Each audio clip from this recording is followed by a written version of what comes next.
Well, welcome back to a new episode of the Threshold Lab, and we're continuing our conversations with sport coaches talking about the inner game of coaching, as well as how they create an environment for those that they lead. And today, I'm really excited to be joined by Cindy Bristow, former softball coach, pitching coach. She's done a lot of different things over the course of her career, which we're going to get into some of those over the course of our conversation. But more than anything, I've seen before we hit record, I shared that I've seen Cindy's stuff online now for a while. She does a lot in terms of service to the softball and coaching community, and I know this particular topic is one of a great passion for her. So I've had this marked on my calendar for a while, and really excited to finally have you on for the conversation, Cindy. I'm thrilled to be here because I love learning, and it's funny because Zach, I don't, as a vessel, I just love to pull it all in and learn what I can, and then I'm always wondering, do I know enough? And so this is an opportunity for me to learn from you too. So let's go. Oh, it's wonderful. I think your humility is one of the things that drew me to you in just previous conversations, and things that I pulled from you through past interviews and so on. So I think as others that have been on the show or have been tuning into the show know that I kind of like to jump right in. And I think one of the things that makes your story a little unique too is the fact that you've coached now at nearly every level of the game within softball, from being part of building USA's first Olympic roster, to running your own coaching platform, being a college coach. And I think one thing that when you talk to coaches, one of the most important things to start is just being really clear on who they are as a coach and their own coaching identity. So through all of these different experiences that you had, I want to kind of start there. How did you get kind of clarity on your own coaching identity early on, and how has it evolved over time? I don't know that I had clarity other than I wanted to coach. Like I knew that at a really young age. I was playing college softball and I raised my hand to be the high school basketball coach. I knew nothing about coaching basketball, but I just knew I could do it. So I go to this clinic in Long Beach, and these college coaches are talking about posting up your 6'5" person, and I'm like, what the hell does post up mean? And 6'5", my tallest kid's like 5'9". So at that moment, I didn't learn anything about basketball, but it helped me be a really good speaker because I remembered thinking, if I'm ever speaking, I'm going to speak to me out there that doesn't even know. So I jumped into learning everything I could to teach these kids. So that's a kind of a roundabout way of saying clarity wasn't, I didn't need to get clarity before I coached. I coached, and as I went along, I got clarity in where I wasn't good. I knew I didn't know offenses, so I just taught the hell out of defense and conditioning, right? And then eventually we would get beat by somebody who knew offense. But, I don't know. I was young and arrogant early on, thinking I knew, and I didn't know jack. So I had more passion than knowledge, and as you get older, maybe your knowledge catches up with your passion. I don't know. I think, so with that, I think that's a perfect kind of segue in a sense of you talking about how that experience is kind of what helped create clarity over the course of time. And like one of the things that we talk a little bit about is like people like to say, oh, you learn from experience. Well, you really learn too from reflecting on experience. Mm-hmm. And that's being willing to think through your what you've done, what worked, what didn't work, and so on. And so, as you kind of go back to those early kind of stages for you and kind of forming, like, what was important to you as you were just starting out? Like, when you think about how you wanted to define yourself as a leader, as a coach, how would you describe that? I wanted to help. Like I think more than anything in this whole journey I've been on, I just want to help. that's my underlining why. My best way to help is in softball. That's where I know the most, and specifically pitching. As I carved that path, I I started. I've always felt that the athlete was key, but when I was younger, I was also too key in that, right? Like, as I've gotten older, I realize I'm not key at all. I'm just a means to their key. And it took me. I think I've always had the curiosity to try and reflect, like you said, and how could I do that better, and what am I missing, and what do they need, and so if they need it, I need to go find it out instead of holding it against them. And I've always kind of had that, but with that younger arrogance that stops you from asking the right questions and going down the right paths, right? You tend to cast blame on the athlete instead of going, whoa, there is blame, but it's more on me. I don't know enough to help them. And so it just was, I kept doing that, but my mother taught me young, you can do anything you put your mind to. So I was willing to raise my hand for positions I was nowhere near qualified for. But I figured I'd figure it out as I went. Maybe I did, maybe I didn't, I don't know. I don't even know if I I, answered your question.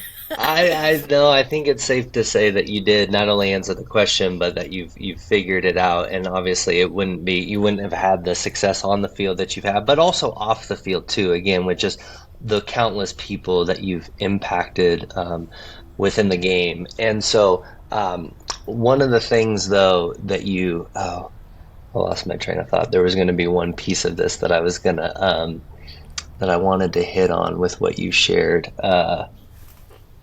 Um, oh, I didn't want to just jump to my next question. This is why we can edit it too. Yeah. Is for moments It like this. Right, because when you're young, you think you know, man. You just think you know, and I can remember being so damn stubborn, thinking I knew, and the head coach is doing it wrong, and I got the answers. And man, my first head coach at ASU, when I was first assistant, pulled me in and said, "Look, I'm the head coach. You work for me, and this is a Friday, and I'm going to take the weekend and decide by Monday if you still work for me because you need to be loyal to me." And I'm like, "Whoa, okay, I'll do anything you ask, I swear." And I needed that because I was out there like, "Oh, she's wrong. She needs to do this because I've been doing this for 3 seconds and I know what I'm doing." And like, I had some hard moments where I was coached or managed hard because I could see this has nothing to do maybe with anything, but I've had some of those moments along the way from some bosses because while it might look impressive on paper, I can recognize it was probably a lot to manage as my boss, right?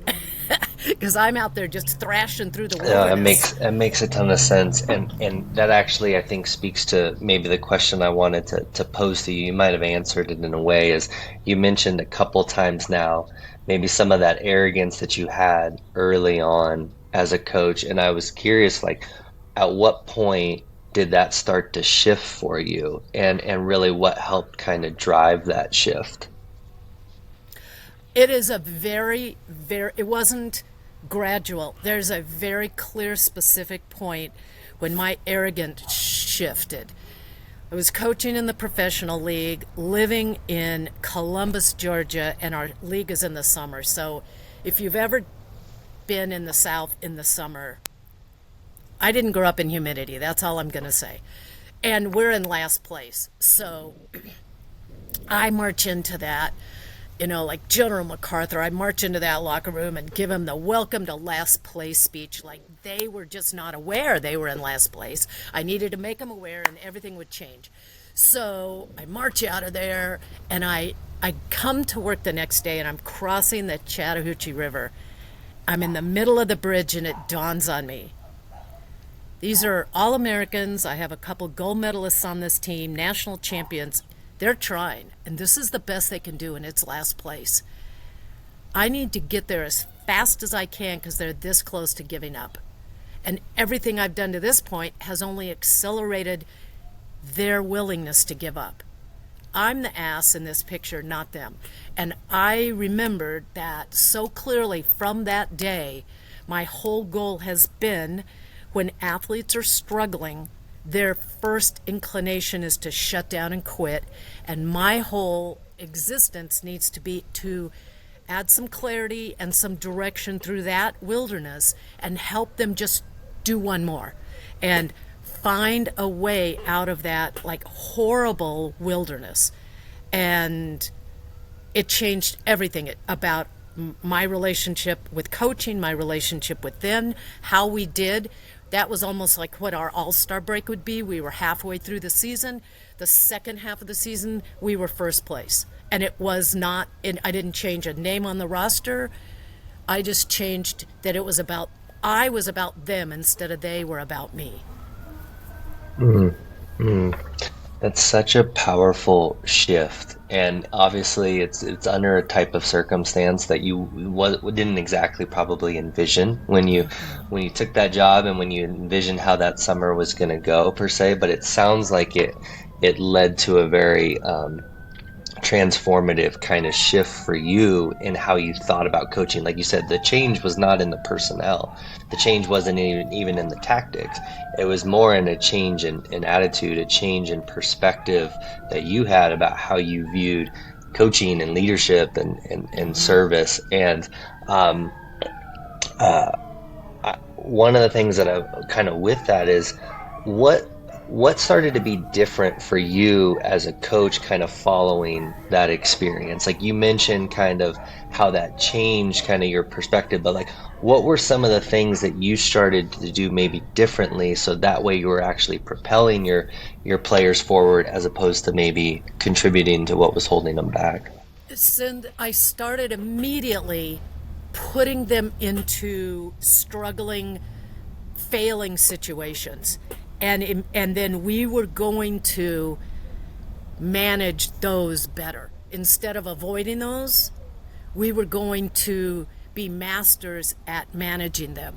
And because you can't, especially there's 3 games on this planet that I don't know why anybody in their right mind play: baseball, softball, and golf. Because you have so much time in between failure to just reflect on your failure. And most of us are not great reflectors. We're pretty great failures, but we're not great reflectors. The best in those sports are great reflectors. They still fail, they just reflect better. So I'm like, okay, we're going to fail and we're going to learn to reflect and then to approach the next one better, like flush it and reflect and flush, reflect and flush. And I remember I had an amazing shortstop who taught me that, because she had just come off a national championship in college, and she was super competitive, but it's our competitors that are the worst at this. And so as a shortstop, she's so influential, and she would shut down. She'd get so incredibly mad at herself when she failed. She'd just shut down. And so if I could get her to manage through that, that would like kind of permeate out to everyone. So in that journey, she was teaching me, but I was teaching her. It's like suddenly what I needed to really know became clear through the suffering.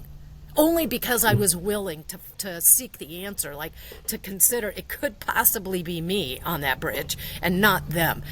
Right? And plus it was a great answer because there's one of me and there's a hell of a lot of them. So that seemed like, okay, let's go. If I just have to fix me, okay. Again, such a like a powerful kind of distinction for you to reach, like your own kind of reflection to, you mentioned the importance of that for your players, but also as a coach, and being willing to, I think part of coaching is being willing to look in the mirror, right? That figurative mirror that's in front of you, and ask yourself, how am I contributing to this? And sometimes that comes with, you have such good intentions as a coach, and sometimes that can have unintended or negative consequences. We may not even realize it until we're willing to kind of look in the mirror and kind of see the truth, if you will, or get the feedback from those around us. Is what I'm doing or how I'm coming across align with how I think it does? Right.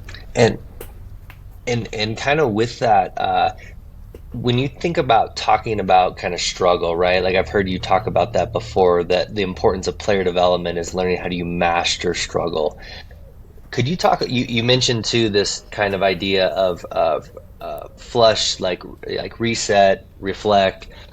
What does that look like though from a practical standpoint? Like how do you keep athletes engaged in the process? Because struggle can also feel so overwhelming for many, especially as you mentioned, like with those competitors. So how do you keep them engaged kind of in that process to keep going forward? I think that's where I've evolved to have. Initially, I can't even remember what I would say back then. I came up with some kind of like wording that I thought was like short, but now I look back and it was too long. And I've since, that's like where I'm not a mechanics master, but I think this is my laser focus. As soon as an athlete, and in my case, a pitcher, throws a pitch, it floats, it's flat, they miss it, whatever. It gets jacked. That's the moment where this next thing I've come up with really matters. We can get furious or we can get curious. Most athletes get furious. They get furious at the ump for missing the call, or, that was a bad pitch call. Why'd you call that? Well, your head could shake, but it didn't. But you could get so furious takes you down a dark path. You only you waste the time to correct, and you're only now more pissed off the next pitch. So chances of success just start plummeting. If you get curious, you ask better questions. Like, was everything I did in that right, and he or she just ripped it? Did I lose it at the release? Did I load right? Like where in that process with curiosity could I impact that on the next time I throw it? So furious instead of curious, which I just came up with yesterday in full disclosure, because I used to say get curious instead of critical, because I thought the two C's were good, but the rhyme I think is better. The furious part is all their self-talk, like, God, I suck, not again. If I throw another ball, he's going to pull me out. If I walk him, like if my shortstop can't feel, all these things we have that are just blames, instead of the curiosity doesn't attach any blame anywhere. It just is like, okay, I mix these two components, the lab blew up, thank God I didn't. Now, where do we go from here? Like curiosity has such an unemotional approach to something, which gives you the potential to immediately solve it. Because now that we're in a pitch clock, it's important that you're a master at solving it. Because I don't care what's in your ear or what fingers are being flashed or what's on your wrist. You have so much time, you got to fix it because you're throwing it. And we have less time for reflection than let's say a left fielder who booted a ball, and it might get a ball in 4 more innings. But we have more opportunities as pitchers to botch our recovery time in between pitches. And I think that is the secret sauce to any great performer. Mm, mm. We could probably spend the rest of this episode just diving in more to this, how you've seen this play out, how you've coached through this. I love that distinction of furious versus curious. And I love it for a few reasons, if I can kind of speak to that. I think one is like when you look at pressure and you dissect pressure that like goes into the sports that we play in any competitive arena, judgment is one of those things that turns up that perceived dial of pressure, right? And so when you talk about the furious, like that's what I heard a lot in what you described. That's where athletes have a difficult time letting go, is because they're kind of stuck on the judgment of already what's happened. And there's this like old parable or quote about like let go or be dragged. In essence, like all of a sudden they're getting dragged by whatever has just played, and then now that affects whatever's coming next, the next play. The other thing that's powerful with the curious piece is there's a woman, her name is Tasha Eurich. She wrote a book called Insight, and it's all about awareness. And she talks a lot about like most of us, we think we're very self-aware. She kind of decodes what does it actually take to become self-aware? And one of the things that she raises that you actually kind of touch on in essence is those that are self-aware are very intentional about the questions that they ask themselves. They don't ask a lot of like why questions, like why did that happen? Why did I do that? Again, that fosters judgment. But they are intentional about, okay, like how can I do this better? Like what happened, right? It's more objective. Like what was the mistake? Okay, what do I need to do next, if you will? And I think to bring it kind of full circle, what you've now created in essence is somebody who's better able to tap into that inner coach that they have with them, because you're not going to be standing out there next to Yeah. them during a game. That's the other hard part. You have all this time, well, in baseball or in softball, and yet we're not going to be with next to you. And so versus that inner critic, and that important distinction of like which one are you feeding? And in that moment, in that short amount of time between pitches, can you get curious? Can you be reflective and reset so that way you can adjust and be adaptable? Like that to me is at the heart of I think what I hear you describing. And what you said is so true. With pitchers in the bullpen, I start all this mantra happens constantly. I'm the least important person in this bullpen. I am the least important. If you start to depend on me, you're going down a trail that is going to weaken you and strengthen me. I'm sitting on a bucket or in the corner, or maybe I don't even make the trip. I'm not out there throwing that pitch. I cannot be the most important. My role is to empower you, not you to empower me through your reliance on me. And so I'm more like a genie who you kind of that's even too powerful of a word, but like a Buddha who you rub the belly once in a while to feel good and empowered that you can do it, right? And so the more we can kind of recede into the background, and hey, when you ask me a question, what I do on that, throw it right back and say, tell me what did you think you did? What did it feel like you did? What did you see that you did? You're teaching them to do just that, Zach. Ask those self-reflective questions that allow them to depend on their own judgment and less on yours, Mm, mm.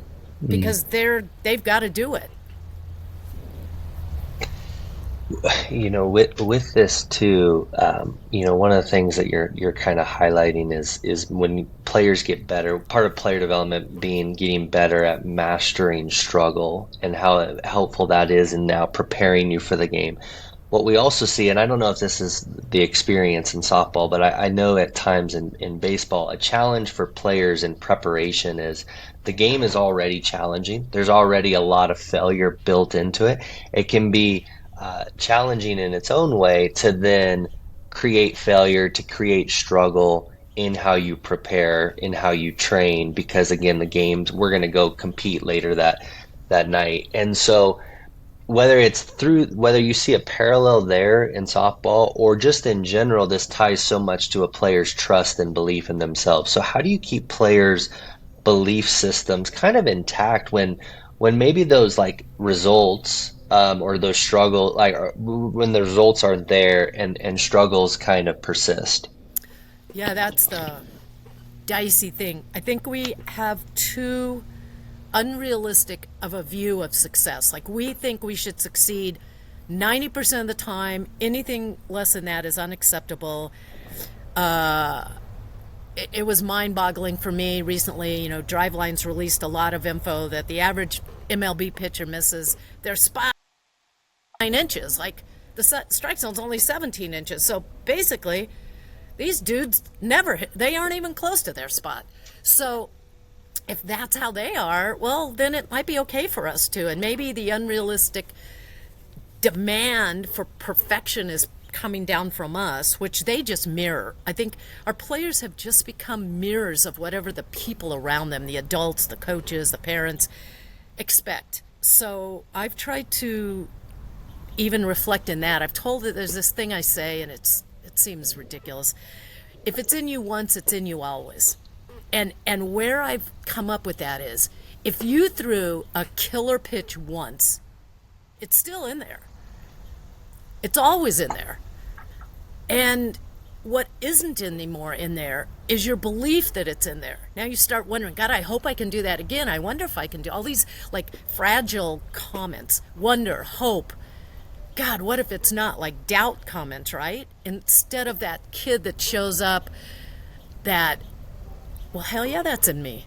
I can't believe these other 400 pitches missed. Like that's that's unbelievable, right? And you say it and they look at you like, God, that's dumb. And I go, I know it sounds dumb, but it's true because it's in you always. And then I would go and say, here's the thing, your skill is in you. Wherever you want it, it just shows up. It's right there. Once you have skill, it lives in you. It goes everywhere you go, but what doesn't is your belief in that skill. So bike riding to me is that perfect example. Like once you know how to ride a bike, and that process is a lot of struggle and pain, but you keep doing it. You have a support system. You don't go get bike riding lessons. You just have to kind of struggle through it, right? Once you get it, it's in you. You get on a bike 20 years later, you don't wonder if you're going to fall over. You don't hope you don't wipe out. You just get on. You know you've dragged the skill with you. Boom, go. But this pitching thing, which I just threw a great pitch yesterday, my belief is gone. I'm back to hope today. And I think that is the key to skill. Like the great performers have really somehow lasered in through their training this I know I have the skill instead of I hope. Like Tom Brady, no one thought he had the skill, but Tom did. Where you look at some of the draft picks, the front office knew they had the skill. The dude hoped he did. It didn't work out. Mm. I've heard this attributed to Joe Madden in the baseball sphere, and I don't know if it did come or not from him, but I've heard him describe there's like these 5 levels of becoming a big leaguer.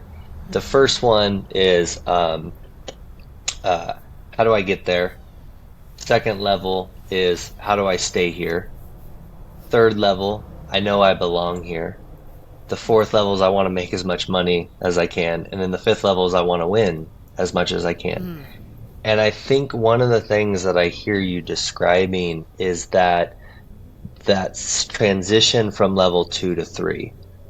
How do I stay here to like how I know I belong here? And I think that's where somebody asked me recently, like, what's the difference, between AAA guys and big league guys, or different. And I think that unwavering belief that you're describing, that I know, that's so convicted, is so essential here. And I don't know if this is how you would frame it or if you would have an alternative perspective, but I think one thing that I've gotten to a point in talking to coaches about is like sometimes I think we view confidence or belief as this like on-off switch. It's like players got it or they don't. And the reality is there's levels to it. But I think what's become really important is to understand that like confidence is sometimes more rooted in focus than it is like what you do. So in other words, like what you're describing by reminding them that like, hey, if you've done this once, it's in you. It's always going to be there. Like what happens though is like we quit focusing on like the reasons why we should be confident or trust ourselves in the first place. And we start getting so fixated on where we're lacking, what's not working, we're not where we need to be. And we get sometimes so consumed by that it slowly erodes our confidence. But sometimes confidence is about reminding ourselves of the reasons why we should be confident or trust ourselves in the first place. And I think that's what you're describing as a coach. You play such an integral role in like kind of framing that and shining a mirror on that for your players. Yeah, right. Confidence is a word like we hear it a lot. Players hear it a lot. I don't know if they actually know what it means because I feel like they're in it. They feel like they're in it so seldomly. But it's belief, it's knowing, it's courage, it's a lot of things, and this thing where I'm supplying the answers, even that, I would have our players say, like, what do you guys think it is? No wrong answers. Let's just like throw some words out. What does it mean to you? And it's you said something earlier, like succeeding at high levels under big pressure in big arenas. Anytime all of that stuff is taken in, you're not going to win. You're not going to do well. But what you're doing in those arenas is the same thing you were doing on that Tuesday afternoon in the humidity in the middle of nowhere. You're doing your skill. Just the outside has gotten bigger, right? More people are watching, maybe the lights are brighter, the TV cameras are there, but that's irrelevant because you're still just doing your skill. And when your brain can, instead of being this hot air balloon that just floats around, if it can stay inside of you and remind yourself that every skill starts in your head, then your head starts supplying the information that your body parts need to do this skill that brought you to this arena. Mm. Easy for us to kind of talk about, very hard to do because I've been in situations where my mind stayed in me in a big event. It was calm, it was peaceful. I knew we would succeed because I knew my plan. The trust was so high, but the calm was so palpable. And I've blown it in arenas like that because I had none of that. The anxiety was high. My concern was for what would people think? What if I blow it? If I don't win, I'm asking all those why and if questions. And the last thing I was focusing on was right here, right now. And Mm. so, I I think it's in one of the Heads Up baseball books, I believe, by Ken Revisa oh yeah, and because Tom you were a Hansen. Fullerton guy. I am, yeah. So I'm Yeah, a little biased. I'm yeah. biased for You should be sure. a lot biased. Ken was remarkable. I went to Cal Poly, Unbelievable. so yeah, when Ken was in his heyday. So amazing man. Anyway, We could probably go on a long tangent here and share and swap stories of Ken, I'm sure. One of the things though, and like I said, I'm pretty sure it's from their book, but there was a quote that they shared that was, I think, attributed to Mariano Rivera. And and the sentiment that he expressed is part of his success came down to um, being able to focus on the moment and not the magnitude of the moment. And I think that was such a really important like distinction, like focusing being in the moment versus the magnitude of the moment. I think that's a lot of what you're describing. And sometimes, even inadvertently, we as staff or as coaches, sometimes it's easy to accidentally like kind of build the magnitude around for players, let alone they're already doing that for themselves because of their own goals, their own values, their own dreams and things, and also the things that they're getting. They have teammates depending on them. They have parents maybe in their ear and so on. There's all sorts of things there. But the thing that I actually wanted to pull on from this is you kind of mentioned it's easy to say, it's hard to do. And one of the things that I've found, I think the players that it can be the most challenging I've seen for staff at times are those that like know all the right things, but they don't do the right things. Because again, knowing and doing are two separate things. Knowing yeah, is easy, doing is hard. yeah. With that in mind, how have you worked on kind of narrowing that gap with your players, and what's been kind of your experience with those? Because we have players that like they could write a great mental game, a baseball book, but it's like when we watch you, it's like I don't see you doing that. And so, just kind of within your experience, how you kind of fill that gap. I think when that happens, and I've been that, like you throw it out like this. It to me, that's a warning sign of complete doubt. Like they're putting this knowing out, like, oh, I'm gonna spew back all the crap you're telling me. That's just they've shielded themselves in this flashy armor to protect them from this gooey, delicate inside that really doubts it. And while they may have the physical skills, their belief skills, they can feel are more brittle. So they're going to throw out that, I don't know. It's like, dude, you're trying too hard. Like, you're clearly not doing it. So I think we have to have a trust relationship where it's usually not good or bad. Like the worst thing you can say is, how you doing today? Because then the answer can be good and on we go. And it's not good. Like, so the next question should be, well, tell me what's good. Like, put a number on it, 1 to 10. And they'll usually come up with 4. And it's like, well, that's not good.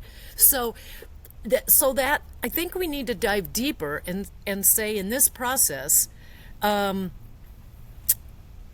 pretend from the very beginning to the end of that play, can you tell me where your belief was strongest? And it's usually at the beginning, and then as we get closer to the end, it starts to, now what was a 9 or an 8 starts to be like a 4, and by the end of it, it's a 2. So what is happening throughout that skill that is eroding your belief? So their starting full of belief, I guess, and then ending without it, usually. So that to me is a routine addressed issue. So the really solid mental thinkers have a solid routine that keeps bringing them back to their best self in here. And I think that player needs a solid routine. Their routine is like, just this, I'm going to act like I'm all that when really I'm not. And then hope I overpower the situation. And they're usually the more talented players, because they can usually crank up the skill until they meet somebody with like a $500 bat in our sport, maybe $40 in your sport, and you're not going to win. The math is, my ball's $10, his bat's 500. You got to throw through this strike zone the size of a toaster, and he swings once. I've got to do it 3 times. The math is never in my favor. What's in my favor is I know, and he's guessing, so I can beat his guess, but only here. And I think when we start to add specifics to a player like that, and now let's practice through that. Let's not practice out in a library environment and then to train to play on a freeway, right? We've got to throw all these things at them and see how solid that belief can stay. And where does it get fragile? And fragile doesn't mean weak. It doesn't mean you're bad. It just means, can we strengthen that? What would happen if we strengthened it? No judgment in the improving. Because I think those kind of players, Zach, also pile a ton of judgment in that weakness. And so they really overcompensate to hide it. I don't know if that was an answer, but Two things that stood out with what you just shared. I think one, kind of going back to being intentional with the questions that you ask, right? And I think part of that is, in a similar vein, one of the things that I've tried to work really hard to shift away, because it's so ingrained in kind of the culture, and just not just in sports, but I think in life, is like, people will ask like, hey, how are you feeling? Like, or like, how'd you feel after a game, for example? And it's like, it's such a, I remember being in the weight room with a player a while back who had just had probably one of his worst statistical games in his entire professional career. And in that moment, it was like, more often than not, as I've listened to other people and stuff in those moments ask that player, the first question is often like, hey, how'd you feel? In that moment, it's like, that is the last question I'm about to ask, And so even just the differentiation between, how'd you feel versus like, what did you feel?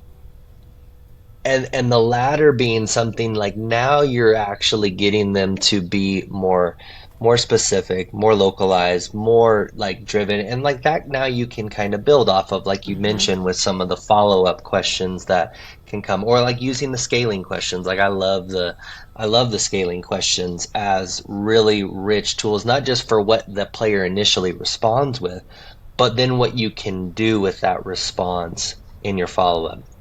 The second thing, though, that you touched on is, again, kind of this notion of creating an environment that prepares players for like as best as possible for the actual demands of the game. And as we've kind of seen, at least in baseball, I think over the course of time, coaches have gotten a lot more intentional about making practice and training more representative of the game. And, skill acquisition is certainly kind of gotten more kind of mainstream in more intentional ways.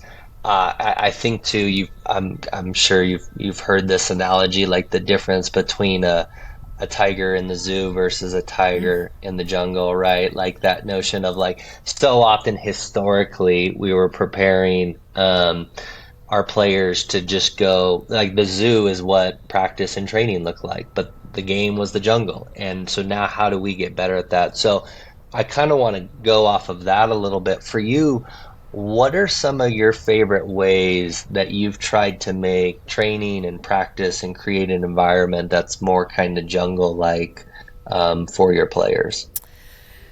Well, let's go pitching catching because that's where I spend most of my focus. It starts with catchers are trained to turn balls into strikes, which right there creates a false sense of skill for me. Because now I'm throwing a lot of balls, but I don't really get the feeling I am because my catcher's saving me on every pitch I throw in the bullpen. Pitchers hate throwing to the 9 ball because the 9 ball is you hit what you hit and you miss what you miss. So it takes a while to train the catchers that it's okay for you to call that a ball. Because if I say, all right, Zach, was that a ball or a strike? They'll be like, now I can like please my coach or please my pitcher, and they're stuck in this hell, right? So we activate the catchers that it's going to help us to call what it is, because that the umpire isn't going to be our friend. The umpire doesn't care. They aren't going to try and help us. So you're helping us. That takes we're 3 weeks in by the time that helps. And then the accountability of the 9 ball. And then you've got to differentiate between, are you working on a specific technique improvement, or are you working on the competitive environment improvement? And I think you have to have both, because if you try to have it all in one, it just gets washed out. So you might try a couple with the competitive environment. I'm throwing a curveball. I need to make sure I hit my release, make sure my hand's in the place it needs to be. I can look at that through all the video and all that, right? The metrics. Now I'm going to put that in the competitive environment, and now I'm going to score it, because that is what the competitive environment is. We have 2 scores, balls or strikes. And so you are now held accountable to that. It's not bad. It's just a reflection of where we are, and that it gives us a path to where we want to be. So I don't think we do that enough. Certainly in softball, we don't. And we also throw too many pitches, which I think is the big difference between softball and baseball. I was looking at Shohei's return to play protocol, and his first live outing, he's throwing 22 pitches. Jesus, we throw that at 10 feet warming up, right? Like, we just throw pitches like they're like confetti. And then you get in a game, and it's like every piece of confetti like is so meaningful, and they're like, what? So you have to be intentional. That's where we impact it. We have to be intentional in what we're asking the athlete to do, and how does it immediately insert itself out there. Like, I don't care that you're the best bullpen pitcher. You're going to care that you're the best game pitcher. When you toe it up on the rubber out there, do you believe you're the best game pitcher right now for this game? And if the answer is yes, I've helped you. If the answer is no, we need to better make that seem like that, make it more seamless. And so start to investigate as a coach, like, what are the elements? Where is the belief element slipping away in the routine? Is the belief element slipping away maybe in the timing? The timing in the bullpen can be forever. The timing in a game feels rushed. Well, now I need to fix the bullpen timing, right? So much of those things we can impact being more thoughtful and intentional. I've heard people say that a skill is only a skill, or a skill is technique that withstands pressure. Like in essence, like you need like whatever your technique is that you refine and you develop, like if it doesn't uphold under pressure, then it's not actually a skill. And so to your point, like it's not an either or, it's both. But being intentional about how you train both is so crucial for all of us in like the environments that we're creating for those that we serve. The other piece of it, um, what was I going to add with that? Is I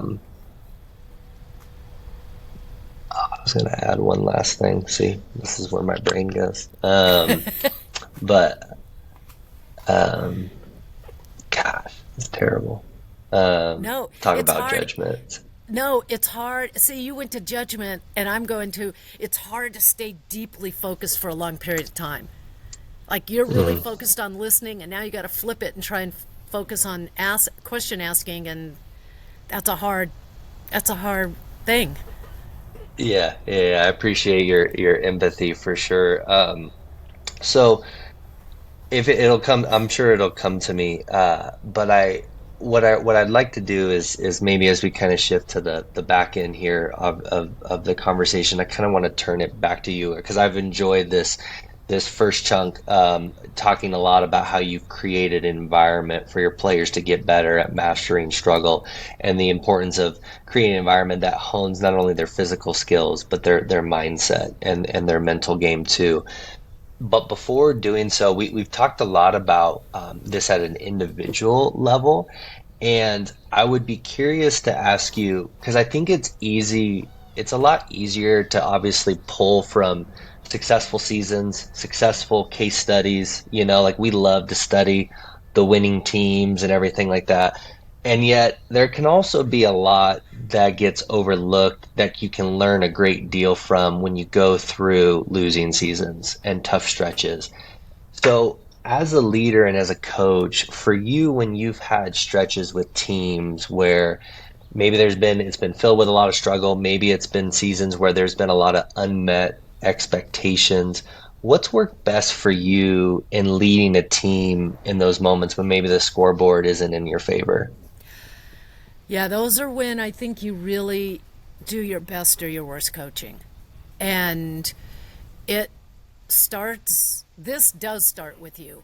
It starts with your ability to show them how to handle this situation. Are you going to hang your head? Are you going to start blaming? Are you going to make excuses? Or are you going to acknowledge your role in this? Are you going to show them? It's like we're lost now in a tunnel. And are you going to turn your flashlight on and try and find your way out? Or are you just going to pick on someone and say, it's your fault, we're lost in this tunnel. Now we're screwed. And so I think that you don't stop coaching just because you're losing. Like who needs a great coach more than people that are losing? Like that's really that's when we need you, not when you can like bail. So dig in. If you're all about what you say you're about, coach, now I'm talking to me, like Cindy, if you're all about what you say, which the outside doesn't matter, you're not doing it for all the people, well, guess what? Now's when you need to show up because all the people have jumped off the boat or they're all pointing a finger at how horrible you are. So start coaching, like dive in. Who is still performing? Who needs to be pumped up so they don't quit?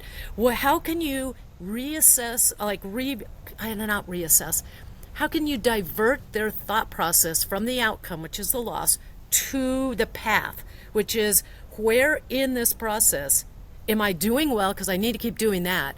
And where do I need to make an adjustment? What is my path out of this? If each of us can take a responsibility to their little part in getting us where we are and a little road out of it, we'll be out of it. But it starts with you. We had a hugely horrible season last year. There was a lot of drama around the team.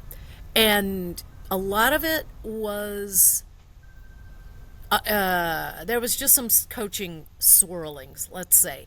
So I could bitch about it, I could whine about it, or I could just show them how to ignore it and carry on. And that's what I chose to do. At times I was better at it than others. But I had quite a few players say that my behavior showed them a lot about how to behave. And I thought, wow, they're looking constantly, right? They're looking at us for belief. If they throw that bases loaded pitch that gets jacked for a grand slam and they look over at us and our heads sunk and, we're all pissed off, that doesn't help them. But if our head's up and we're like, yeah, man, come on, let's go, this next pitch. Like, we're always leading, and I think that's when they need leaders. It's hard. God, the whole thing's hard. That's why most people pay to get in. This whole thing is hard. But you can do hard. Just do hard better. You're doing hard really shitty right now. Like, you're just noticing how hard it is. Well, so what? Yeah. Anybody can notice how hard it is, or Yeah, call out the problems, what's not yeah, working. yeah. Right now, my mom's a huge Dodger fan. Oh my God! Even she's like, she goes, hey, guess what? Good news, the Dodgers didn't lose tonight because it was an off night. I'm like, just stop talking. You'll be on the bandwagon by next week. So, It's so important. What you're describing in essence is like with players, like they watch, they're attuned to what they see from us as staff. I know over the years and just talking to different players, like I've had players come up at different moments, and say things like, hey, like why is the staff feel kind of stressed out right now? Like what's going on? And like you look oh at the wow. players in the locker room, and they're fine. Like they're preparing for the game just like they normally would, and obviously I think there's layers to that. There's different things that go into that, but I think it's a reminder for us as staff and as coaches, like what you mentioned, the consistency for us. If we want our players to be consistent, then we need to model the consistency. If we don't want our players to be reactive to the roller coaster that this game brings at times, then we can't be overly reactive to the roller coaster. And I think it's obviously much like everything that we get into in these conversations like this, like very easy to say, not always easy to do, but it is so crucial. And I think that's a nice opportunity for maybe you, where I would be interested in kind of knowing what were some of the things that's helped you over the years maintain that consistency in kind of your mindset and your approach, so you're also not kind of riding the peaks and valleys with your team. I think all of us have to have a place where we recharge. And I'm a very much a people person. I love to connect with people. I give, give, give. But that has a cost. And pretty soon, my battery's extinguished. And if I show up with an already extinguished battery, I'm no good to anybody. So I have to know the ways that I can recharge them. And mine is I isolate, I read, I reflect, I like to learn. So I can shut it off pretty quick and I can dive into it pretty quick. And so then that's helpful for me to always show up as close to my best self for that day as I can be. But I don't know that I always was that great. I think when you're younger, you have a lot of energy, so you spend your time spending energy. As you get older, you're like, Jesus, I have 10 minutes of energy today. Where am I going to spend it? So, so I don't know. You just get to be more aware. But again, aware and do are two different things. And a lot of times, like the season's long. Like a college season's long. I can't imagine a pro season.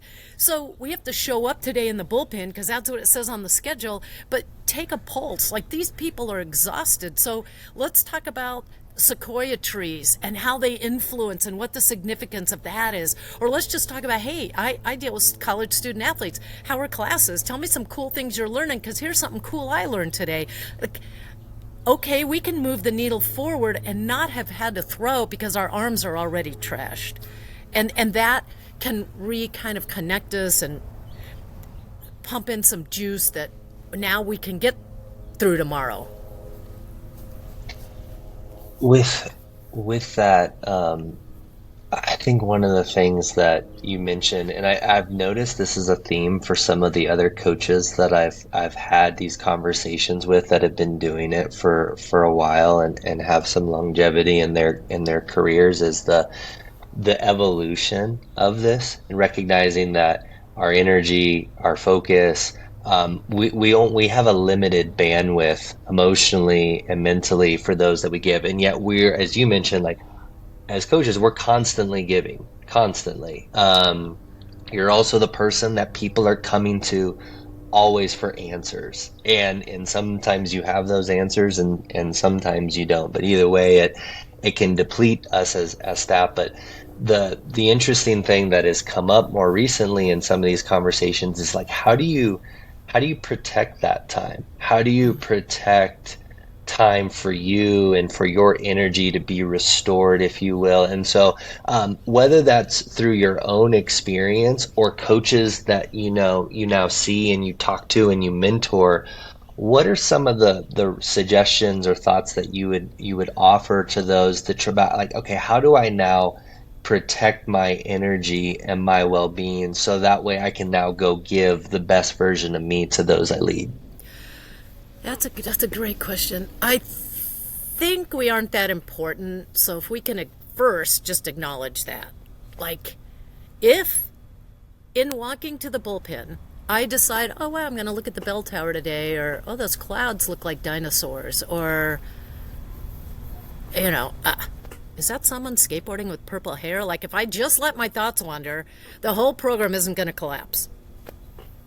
And I think that if you let yourself acknowledge that you're not that important, that you can take a break and let your mind just acknowledge things around you instead of trying to be an iron man or iron woman with focus.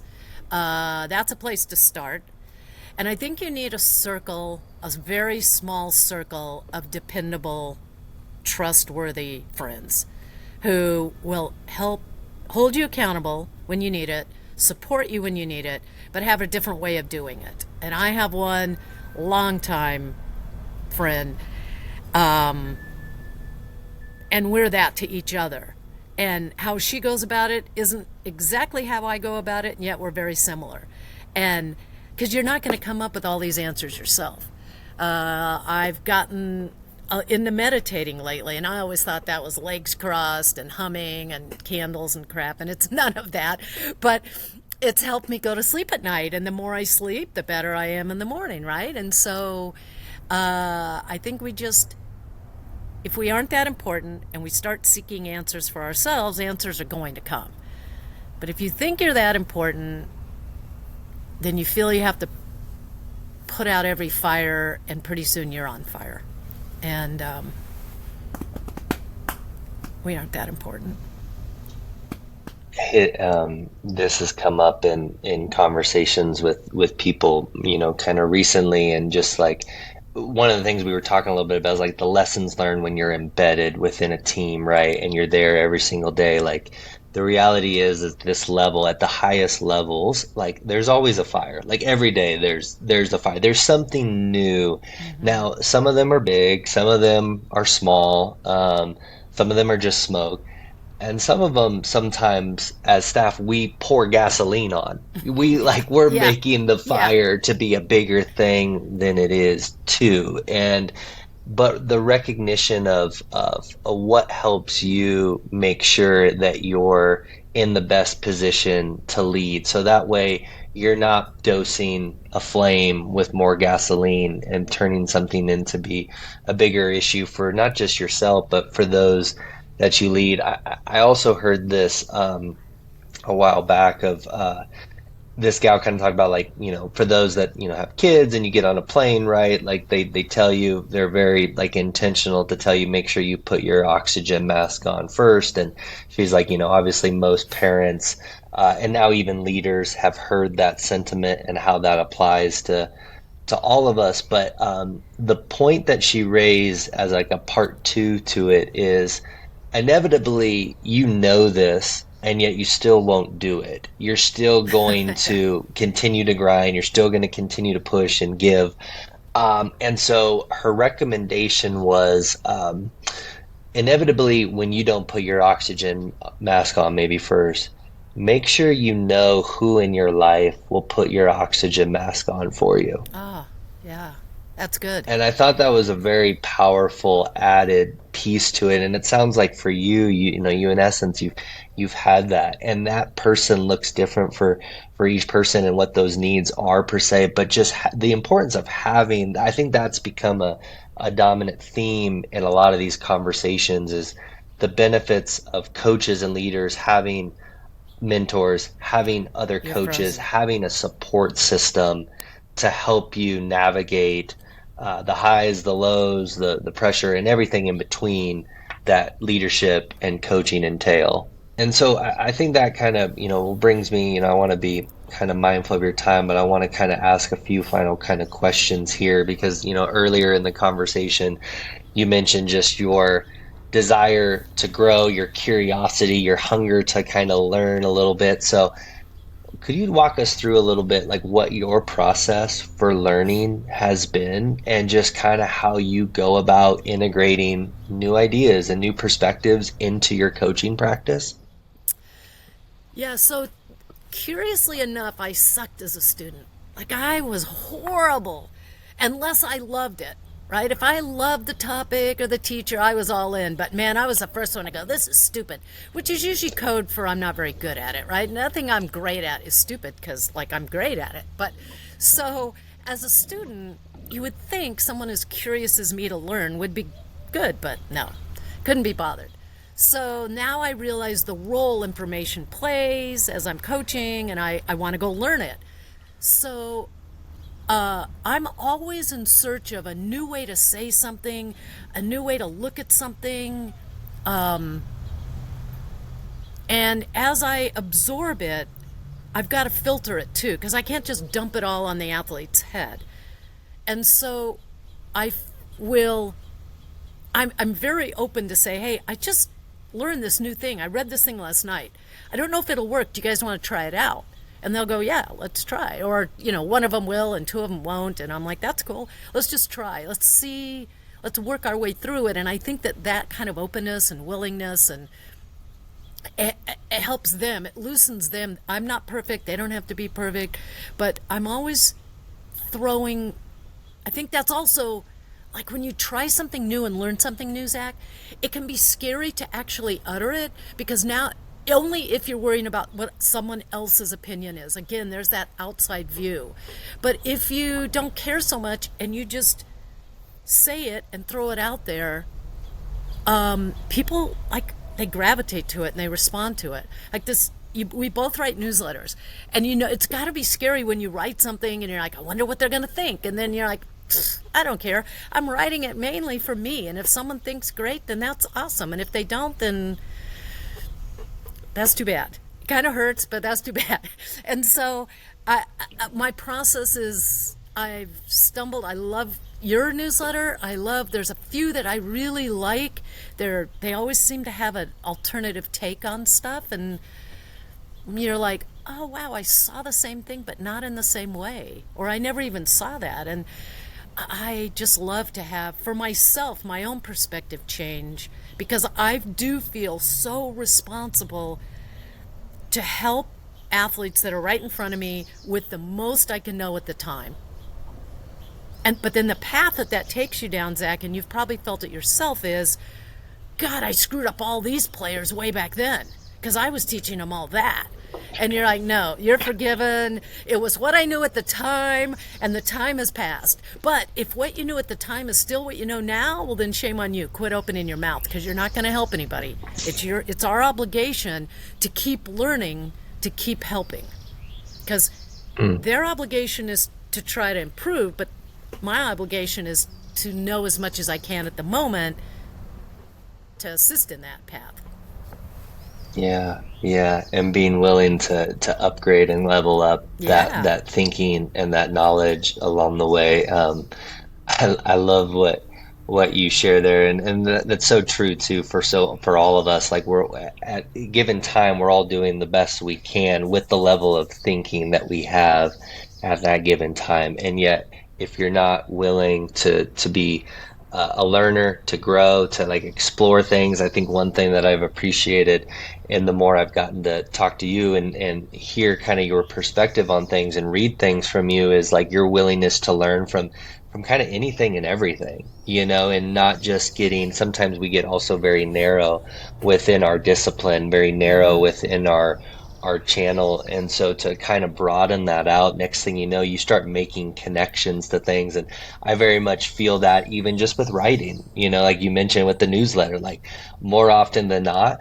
it's really a practice for me to like dump thoughts out of my head onto paper and be like, okay, does this make as much sense as it sounds in my head? Because it always makes a ton of sense in my head. It Yeah. always Yeah. sounds like it could be it's a TED talk, Yeah. right in my head.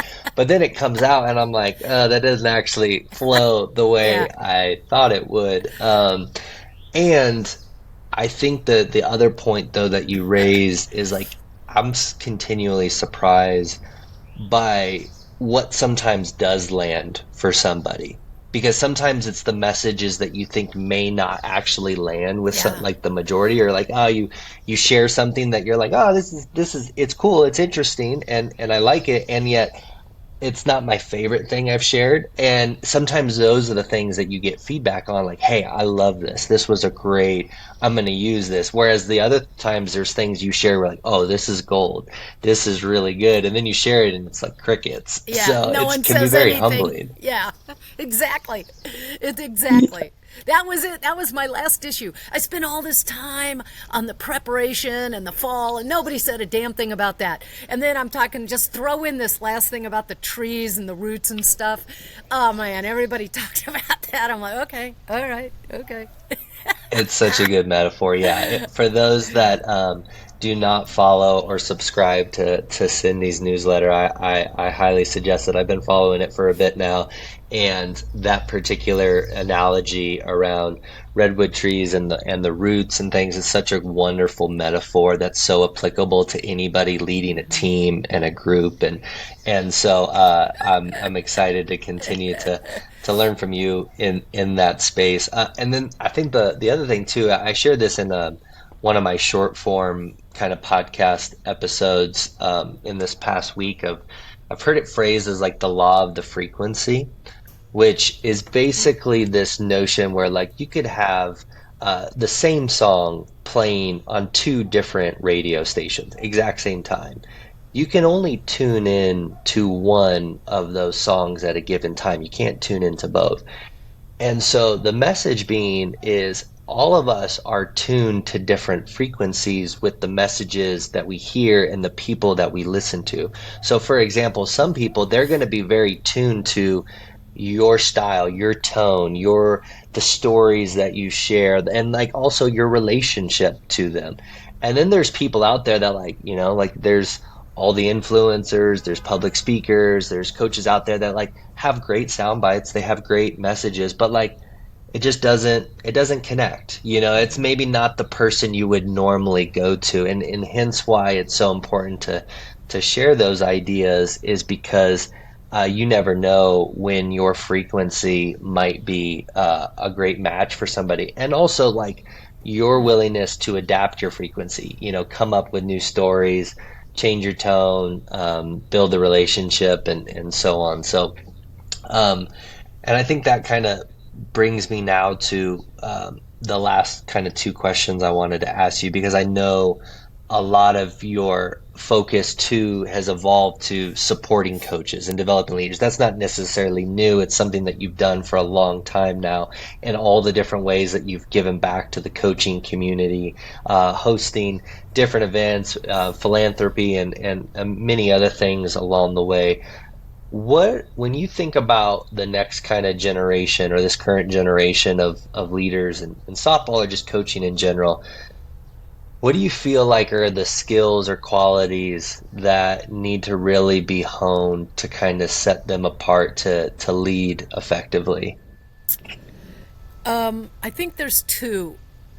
We in softball, collegiate softball particularly, are in a boom era of salaries and visibility and stuff, riches. And that's enticing to coaches. They want to get in because they want to be seen on TV and they want the big salary and they want the stuff, the gear. And under that is, do you work or don't you work? Because you can get in for the gear and get thrown out because you don't work. So you coaching is a working profession. It's hard. It's long hours. It if you put the work in, that's what a lot of the that's what any good coach needs is the work. Period. With the focus being on the player, not on you. So that'll never change. The outside again, we're talking outside will change. But I think the other thing is they have to build a really good filter. Like there's so much now. Are you a tech person? Are you a talk person? Are you a mechanics person? Like what is your real skill? Know it, like hone it, and try to dabble in the others, but don't try and be an expert in everything. There weren't that many choices when I was growing up through coaching. There's so many choices now. It's like your attention.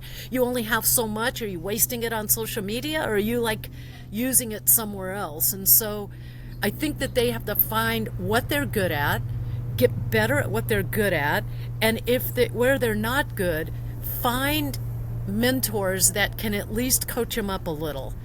Ask for help.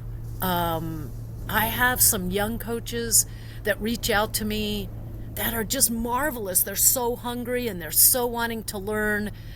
And I have some veteran coaches yesterday that reached out and said, hey, I have this kid coming in. I'm stumped. What do you see? And so answers come from questions, but you've got to be willing to ask them.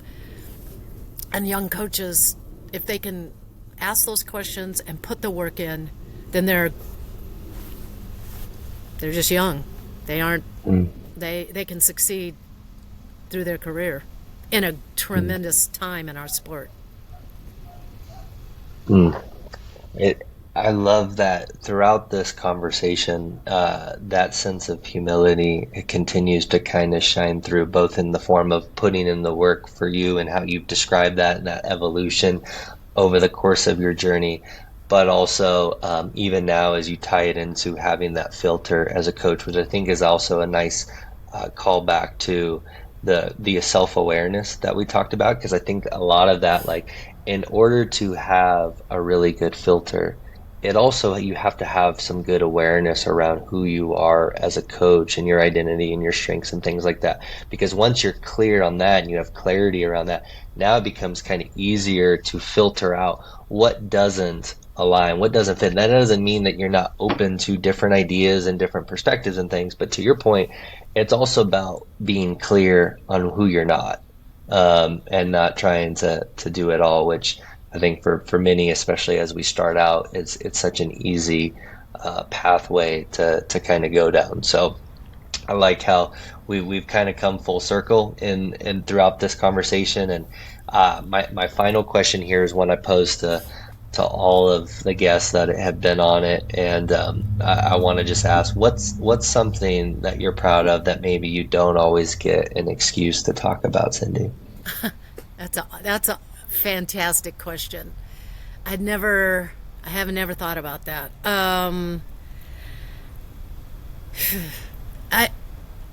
I I think my journey, if you put it on paper, it looks amazing.